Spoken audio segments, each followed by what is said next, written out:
When the A's had their shot in the top of the first inning against Tim Wakefield, they had runners at first and second and one out, but Scott Hatterberg popped out and Bobby Kelty bounced into a force play, and the Red Sox came roaring out of the gate in the bottom of the first against Danny Herron as Johnny Damon extended his hitting streak to 15 consecutive games with a leadoff single.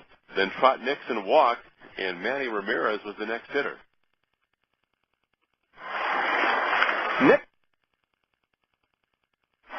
Manny Ramirez is batting just .250 and just .208 in his last 15 games. 2 on, nobody out, bottom of the first, no score. And Herron delivers high and tight, hits him on the helmet, and the bases are loaded. Now the trainer and Terry Francona coming out.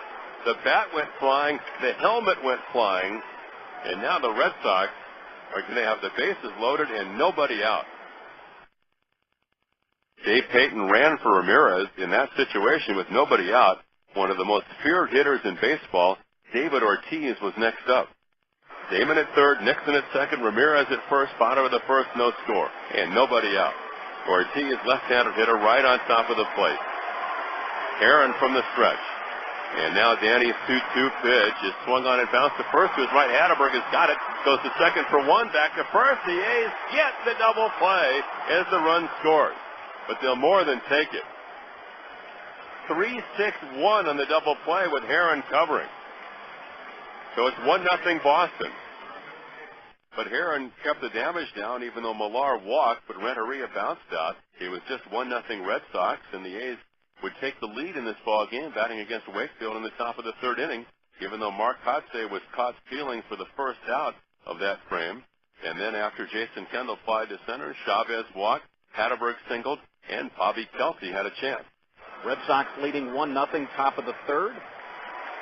And Wakefield is set. The runners lead, and here's the pitch, and it's hit down the third baseline, fair, headed toward the corner. Chavez scores. Hatterberg coming around third. He's being waved home by Washington. Payton having trouble getting the ball out of the corner, and Hatterberg will score easily. A 2-run double for Bobby Kelty, and the A's take a 2-1 lead.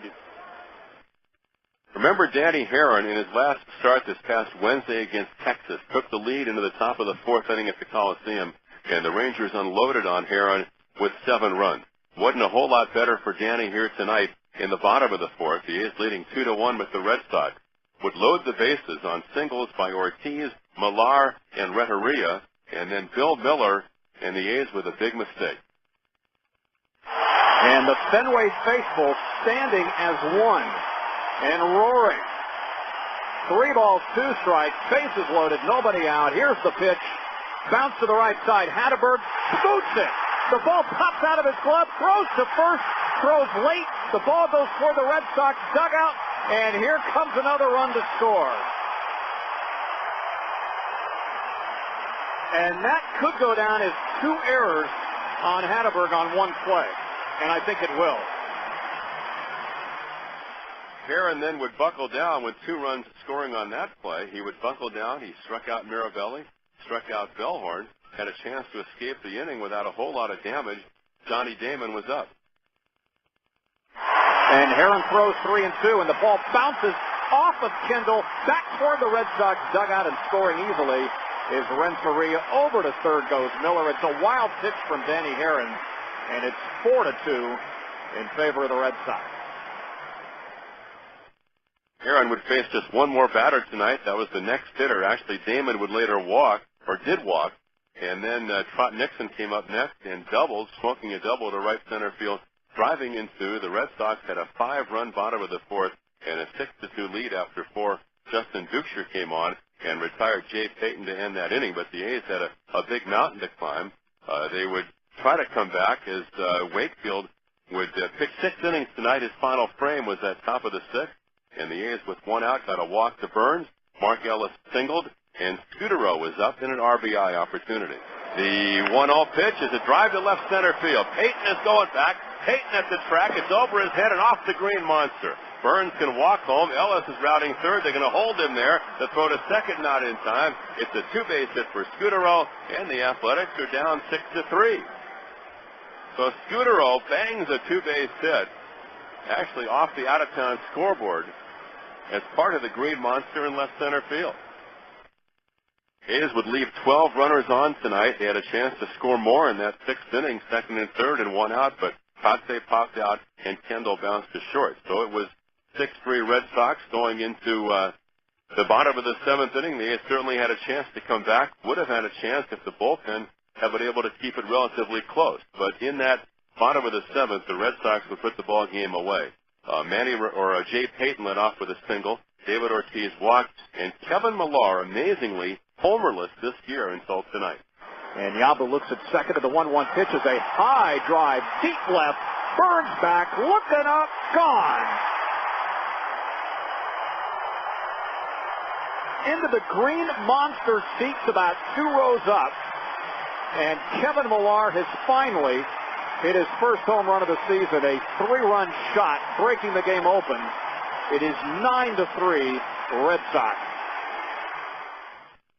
Only 4 of the runs the Red Sox scored in this ballgame tonight were earned runs. Yabu got the next 2 outs after that Millar home run, but then Mirabelli reached on the error by the A's shortstop Scudero. Mark Bellhorn with a 2-base hit. That brought to the plate the hottest hitter in baseball, Johnny Damon. And as Damon bounces it to the right side between first and second, past Ellis into right field. Coming in to score, Mirabelli, Bellhorn right behind him. A 2-run single by Johnny Damon. It is 11-3 Red Sox. And then Trot Nixon, who's in the midst of a real comeback year after an injury-plagued 2004. Nixon hits it deep to right, way back, and that is out of here. In the 8th bullpen, a 2-run homer for Trot Nixon. And the Red Sox now lead it 13-3. A's would get 2 runs in the top of the 8th inning off the rookie Clay Meredith, but certainly much too little and much too late as the A's lost the ball game by the final of 13-5. And Steve Bittker will have the scoreboard when the A's